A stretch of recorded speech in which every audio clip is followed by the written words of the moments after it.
Сначала открываем гриб.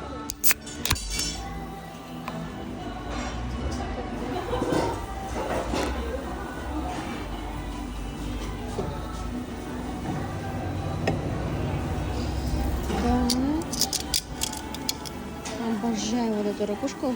Называется по-русски на ушко. Блин, мне приклеилась другая. Ну ладно. Возьмем гребешочек. Смотрите, какие они красивые.